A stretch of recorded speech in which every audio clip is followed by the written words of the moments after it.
ہندوستان میں communal violence کا ایک عنصر ہمیشہ سے موجود رہا.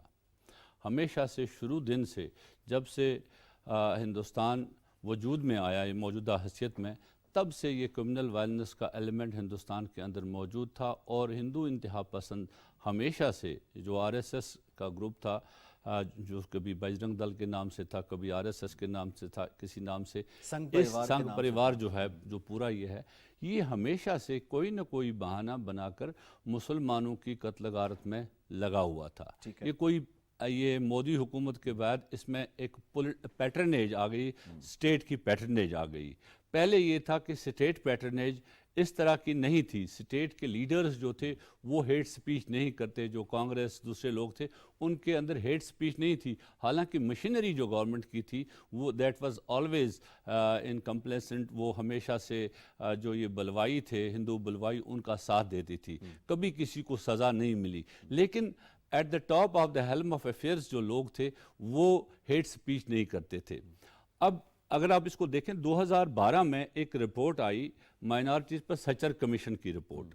سچر کمیشن کی رپورٹ, اس میں دیکھا جائے کہ ہندوستان کے اندر جتنی بھی مائنارٹیز ہیں ان میں ورسٹ کائنڈ آف مائنارٹی جس کی لیونگ کنڈیشن ہے, جس کا اکنامک انڈیکیٹر سب سے بلو ہے, وہ مسلمان تھے. وہ مسلمان تھے. حالانکہ رہنے کو تو ہندوستان میں مسلمان صدر بھی رہا ہے, باقی چیزیں رہی ہیں, لیکن Indian Muslim was the most discriminated minority in India. یہ 2012 کی رپورٹ ہے, سچر کمیشن کی report, followed by Dalits and Christians and others. ٹھیک ہے. اب 2014 کے بعد جب مودی سرکار یہ آ گئی, حکومت بی جے پی کی آ گئی, یہ حکومت تو ٹوٹلی, اگر اس کی حیت کو دیکھیں, اس کے اندر لوگوں کو دیکھیں, یہ وہ سارے لوگ ہیں جو کہیں نہ کہیں کسی نہ کسی جگہ پر بڑے جرائم میں شامل رہے ہیں, جن کا ایک گجرات کا جہاں ان کے پیچھے ایک بیگیج ہے کہ انہوں نے جو یہ کرمنل رائٹس ہے ان کو ہوا دی ہے ماضی میں, اور ان کا حصہ رہے ہیں. they have been drivers of this, so they are now running the show at the top of the government. یہاں سوال یہ پیدا ہوتا ہے کہ یہ پولیٹیکل مائلیج کے لیے یہ کام کرتے ہیں کہ نمبرز اگر دیکھیں تو Muslims constituted only 14% of the total population of India, جبکہ میجورٹی ابھی بھی ہندوؤں کی ہے. اس ہندوؤں کی میجورٹی کو خوش کرنے کے لیے ہم نے یو پی میں بھی ابھی دیکھا ریسنٹلی کیا ہوا اور کس طرح سے ظلم کیا گیا. ایک پولیٹیکل مائلیج کے لیے کام کیا جاتا ہے, یا جو ان کی تنظیم ہے اس کی ٹیچنگز یہ ہیں کہ ان کو سبارڈینیٹ کر لو, یا انہیں کنورژنز کرا لو, یا انہیں واپس بھیج دو. پہلی چیز ہے کہ ہندوتا کے اندر آپ نے دیکھا ہوگا وہاں کاسٹ سسٹم ہے. کاسٹ سسٹم کے اندر برہمنز جو ہیں وہ اپنے آپ کو جو اپر کاسٹ کہتے ہیں, جو ایلیٹ کہتے ہیں اپنے آپ کو, they think they are the rulers of the country, انہیں حق ہے حکومت کرنے کا. اور وہ شاید بہت کم پرسنٹیج, وہ 20% of the Indian population constitutes that Brahmins. ٹھیک ہے. ادروائز جو باقی دلتس ہیں, Dalits 40% of the Indian population کو کانسٹیٹیوٹ کرتی ہے. دوسری جو اگر آپ ان کی ساری شیڈول کاسٹ, شیڈول ٹرائبز لے لیں, تو یہ اس وقت ایک ہندوتا کا جو ایک ٹیچنگس ہے آر ایس ایس کی, اس کو امپلیمنٹ اس وقت کیا جاتا ہے. ایک ودھان, ایک پردھان, ایک نشان, کہ ہندوستان میں ایک نشان ہوگا, ہندوستان میں ایک آئین ہوگا, اور ہندوستان کا ایک مذہب ہوگا. یہاں پر ایک مذہب ہوگا, جس نے ہندوستان میں رہنا ہے اس نے ہندو بن کے رہنا ہے. اور یہی وجہ ہے جب بھی, اور گھر واپسی بھی, جب بی جے پی, میں اسی طرف آ رہا ہوں, جب بی جے پی کی حکومت 2014 میں آئی, پہلا کام انہوں نے جو شروع کیا دیٹ واز گھر واپسی, ہوم کمنگ. انہوں نے زبردستی ان بستیوں میں لوگوں کو جا کر, خاص کر U P was the target of that, U P کے اندر ان لوگوں کو بتایا گیا کہ آپ لوگوں کو جو مسلمان بنے آپ واپس آ جائیں, اور واپس آ کر آپ ہندو بنیں. اسی طرح کرسچنز کو, جو بھی لوگ over the period of time جو کنورٹ ہوئے تھے ٹورڈز اسلام, جب اسلام ہندوستان میں آیا ساری چیزیں, اس کا نام انہوں نے رکھا گھر واپسی. تو یہ سارا سلسلہ بائی فورس انہوں نے یہ کیا. اور اس کے ساتھ ساتھ پھر آپ نے دیکھا ہوگا آگے بڑھ کر جتنے بھی دنگے فساد جو کرمنل وائلنسز ہوئی, اس میں کسی بھی پرپریٹر کو سزا نہیں دی گئی. اگر دی گئی سزا, اگر کسی جگہ پکڑا گیا, اس کو مسلمان کو دہشت گرد. اس کی وجہ یہ تھی کہ ہندوستان کی اس سرکار کے leaders, be that Modi, be that Amit Shah, be that Rajnath, be that جو یہاں